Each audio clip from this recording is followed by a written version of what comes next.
ನಮ್ಮ ಚರಿತ್ರ ನಾಯಕಿ ಸಕ್ಕುಬಾಯಿ ಎಂಬತಕ್ಕವಳಿಗೆ ಪಾಂಡುರಂಗನ ದರ್ಶನ ಮಾಡಬೇಕು ಎಂದು ಹಂಬಲಿಸಿ ಅಳುತ್ತಿರುವಾಗ ಪಾಂಡುರಂಗನೇ ಬಂದು ಅವರ ಮನೆಯ ಕೆಲಸವನ್ನ ಅವಳ ವೇಷದಲ್ಲೇ ಇಟ್ಕೊಂಡು ಮಾಡಿ ಅನುಭವಿಸಿದ ಕಥಾಪಾಠ ಇದು.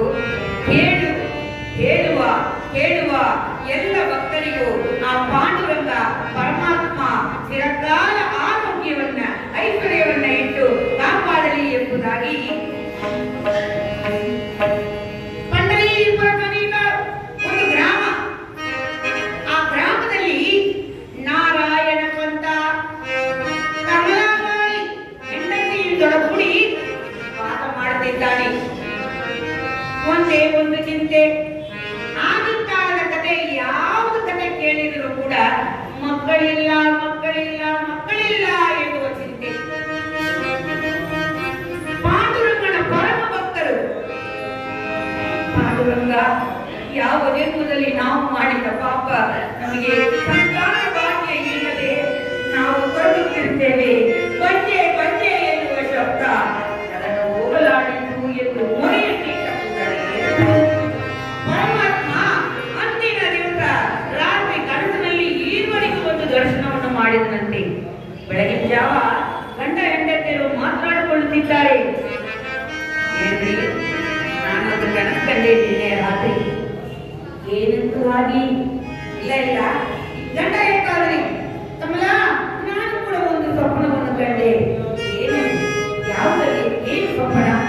ಇಲ್ಲ ನೀವೇ ಹೇಳಿ, ಯಜಮಾನರು ನೀವು ಮನೆಗೆ ನೀವೇ ಹೇಳಬೇಕು.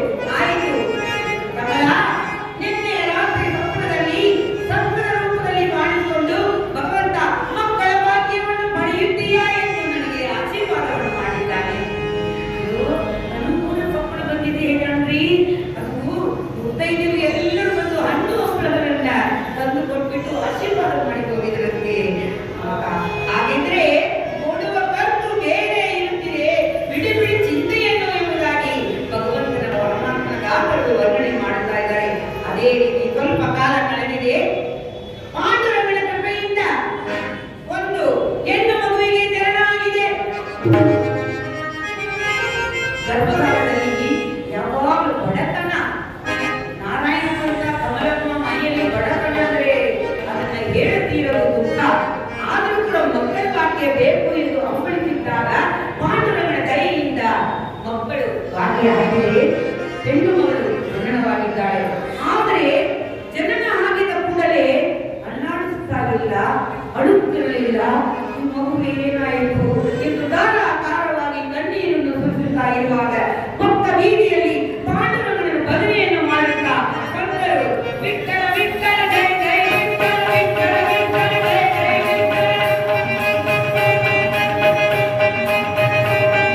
ಈ ರೀತಿಯಾಗಿ ವಿಠ್ಠಲನ ನಾಮವನ್ನು ಹಾಡುತ್ತಾ ಅಲ್ಲಿಗೆ ಬರ್ತಾ ಇದ್ದಾರೆ. ಯಾಕಂದ್ರೆ ಪರಿಚಯ ಆಗಿರುವ ಆ ಮನೆ ಬಂದ ಕೂಡಲೇ ಪಾಂಡುರಂಗ ವಿಠ್ಠಲ